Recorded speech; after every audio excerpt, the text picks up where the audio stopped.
Shalom Bapak Ibu, selamat bergemar bersama saya Dwi Soekarto SPD. Adapun gemar hari ini terdapat di dalam Matius 24 ayat yang ke-37 sampai 39. Demikian bunyi firman Tuhan. Sebab sebagaimana halnya pada zaman Nuh, demikian pula halnya kelak pada kedatangan Anak Manusia. Sebab sebagaimana mereka pada zaman sebelum air bah itu makan dan minum, kawin dan mengawinkan, sampai kepada hari Nuh masuk ke dalam bahtera. Dan mereka tidak tahu akan sesuatu sebelum air bah itu datang dan melenyapkan mereka semua. Demikian pula lah halnya kelak pada kedatangan Anak Manusia. Dalam kebenaran firman Tuhan ini dikatakan bahwa Tuhan Yesus memparalelkan antara zaman Nuh dengan kedatangan Anak Manusia. Berarti ini adalah hal yang sangat penting karena suatu peristiwa sejarah yang pernah terjadi sekali dan sampai selamanya, yaitu pada zaman Nuh, di mana orang-orang pada saat itu menerima lawatan Tuhan, menerima kebaikan Tuhan, di mana Tuhan mempunyai inisiatif untuk menyelamatkan manusia lewat bahtera Nuh yang telah disiapkan oleh Tuhan, yang disebabkan karena dosa-dosa yang manusia perbuat. Tuhan benar-benar beretikat baik. Tuhan berusaha memberikan jalan keselamatan. Tuhan berusaha memberikan kasih karunia-Nya melalui bahtera Nuh tersebut. Namun dengan tegas manusia tersebut menolak kasih karunia yang Tuhan berikan. Namun demikian melalui Nuh terus memberitakan kebenaran firman Tuhan itu kepada mereka. Nuh senantiasa berusaha untuk memberikan kabar kepada mereka tentang satu kejadian yang sangat memilukan, di mana Tuhan akan mengadakan air bah. Tuhan akan menghapus dunia ini dengan air bah. Namun apa yang terjadi dalam kehidupan orang-orang yang menolak anugerah tersebut? Mereka tetap melakukan aktivitas seperti biasa. Mereka melakukan aktivitas kawin mengawinkan, makan minum, jual beli, menanam dan membangun, sehingga mereka tanpa menghiraukan keselamatan yang disediakan oleh Tuhan, dan mereka benar-benar bergumul, bergelimang dengan kenikmatan percintaannya dengan dunia, sehingga buat mereka kebahagiaan hanya ada di dalam dunia ini. Dan Tuhan Yesus memparalelkan dengan zaman Nuh ini dengan kedatangan Anak Manusia, di mana kedatangan Anak Manusia tersebut akan terjadi suatu peristiwa yang sama persis dengan kejadian Nuh. Ini artinya kejadian Nuh merupakan gambaran, merupakan pemberitahuan bahwa pada zaman Nuh tersebut berlaku pada semua orang, berlaku pada setiap zaman yang terjadi. Begitu juga pada kedatangan Anak Manusia tersebut, di mana orang-orang tidak memiliki pola pikir yang benar, di mana orang-orang tidak memiliki mindset yang benar. Tuhan Yesus mengajarkan kepada kita, apa gunanya memiliki seluruh harta dunia tetapi jiwa binasa. Itu sebabnya kita sebagai anak-anak Tuhan, sebagai orang percaya, harus memiliki pola pikir seperti Tuhan Yesus Kristus, di mana Tuhan Yesus Kristus meneladankan di dalam kehidupan kita. Sukacitanya hanyalah diberikan kepada Bapa di surga. Ini berarti kita harus meneladani Tuhan Yesus Kristus. Sukacita kita harus kita berikan kepada Bapa di surga, bukan apa yang ada di dunia ini. Kita boleh, Bapak Ibu, menikmati kekayaan, keindahan dunia ini boleh, tetapi kita tidak boleh terikat olehnya. Tetapi tetap sukacita kita harus didasarkan kepada sumber pemberi sukacita itu, yaitu Bapa di surga. Karena apa?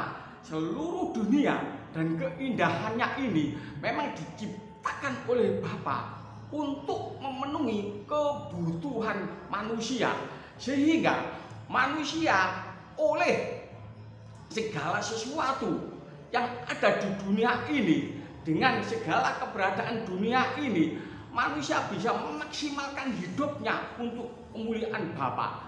Namun kejadiannya banyak sekali manusia setelah menerima segala sesuatu yang baik yang dari Bapa, justru manusia melupakan sumber pemberi sukacita tersebut, dan manusia terikat oleh percintaan dunia ini. Bahkan buat mereka, apa yang ada di dunia ini adalah surga di dalam hidupnya. Ini sangat celaka, Bapak Ibu. Ini sangat berbahaya, karena dunia dengan segala isinya akan binasa, akan dihancurkan oleh Bapa di surga karena dosa-dosa manusia tersebut. Itu sebabnya Bapak Ibu, kita yang sudah mengerti kebenaran firman Tuhan ini, kita harus merubah sikap kita. Kita harus merubah cara berpikir kita. Kita harus merubah paradigma kita. Kita harus merubah pola pikir kita. Seperti siapa? Seperti Tuhan Yesus Kristus. Kita tahu Bapak Ibu bahwa kita harus memiliki citra diri seperti Tuhan Yesus Kristus. Karena hanya memiliki citra diri seperti Tuhan Yesus bisa menaklukkan dunia ini. Di luar Tuhan Yesus Kristus, gaya hidup yang di luar seperti Tuhan Yesus Kristus tidak bisa menaklukkan dunia ini. Karena yang bisa mengadakan satu kontroversi dengan dunia ini dan memindahkan hati kita di langit baru, bumi baru, hanya gaya hidup dan citra diri, gambar diri seperti Tuhan Yesus Kristus. Itu sebabnya Bapak Ibu, melalui kebenaran firman Tuhan ini kita diingatkan, dan mereka tidak tahu akan sesuatu sebelum air bah itu datang dan melenyapkan mereka semua. Demikian pula lah hanya kelak pada kedatangan Anak Manusia. Kita harus mempersiapkan diri kita. Tuhan Yesus segera datang, tidak menangguhkan kedatangannya. Itu sebabnya kita harus siap-siap sedia. Kita harus berjaga-jaga menyambut kedatangan yang mulia Putra Tunggal Bapa di surga. Mari Bapak Ibu, melalui kebenaran firman Tuhan ini, kita menentukan pilihan kita yang tepat. Kita yang harus memilih, bukan Tuhan yang menentukan, tapi kita harus merespon, memberikan satu pilihan. Apakah kita cinta kepada dunia, berarti ada di dalam kebinasaan, ataukah kita cinta kepada Allah Bapa di surga, berarti kita memiliki hidup yang kekal. Biarlah Bapak Ibu, kebenaran firman Tuhan ini akan saya tutup dengan satu pujian, yaitu memilih yang hidup, yaitu di kekekalan bersama Bapa di surga, yaitu dengan memilih Putra Tunggalnya Tuhan Yesus Kristus.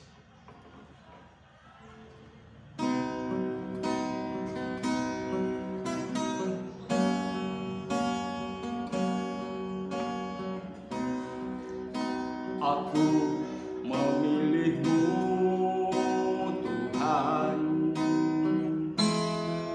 Kau segalanya bagiku. Ku mengenakan hidupku dalam setiap langkahku.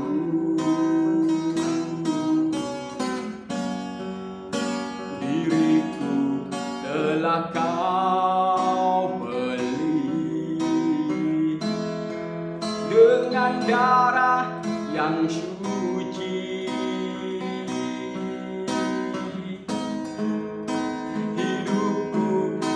sekarang ini, bukannya aku lagi. Indahnya gemerlap dunia dan kemegahannya,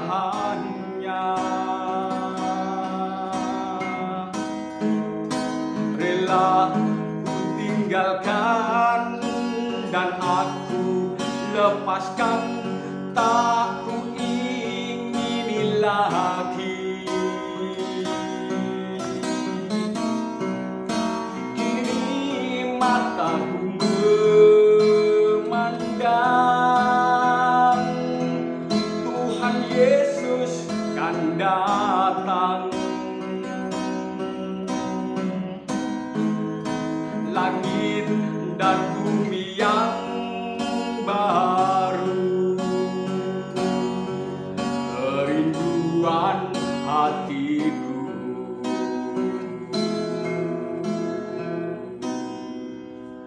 Demikianlah firman Tuhan Bapak Ibu, dan pujian biarlah memberikan kekuatan di dalam kehidupan kita. Mari kita berdoa. Bapa kami yang di surga, kami mengucap syukur karena Engkau telah memberikan gambar diri yang terbaik di dalam kehidupan kami untuk menyelamatkan hidup kami, dan kami harus memilih gambar diri yang disediakan oleh Bapa di surga, yaitu Tuhan Yesus Kristus. Biarlah Tuhan Yesus Kristus semakin hari semakin terjadi pembaharuan di dalam kehidupan kami semuanya. Kami harus seperti Tuhan Yesus Kristus sehingga kami semua diperkenan oleh Bapa. Terima kasih. Biarlah Tuhan Yesus Kristus, firman Tuhan ini memberikan kekuatan dan semangat di dalam hidup kita untuk hidup lebih giat lagi untuk hormat dan kemuliaan nama Tuhan. Terima kasih dalam nama Tuhan Yesus Kristus. Haleluya. Amin. Demikianlah Bapak Ibu gemar yang menjadi berkat pada saat ini. Selamat beraktivitas. Tuhan Yesus memberkati. Amin.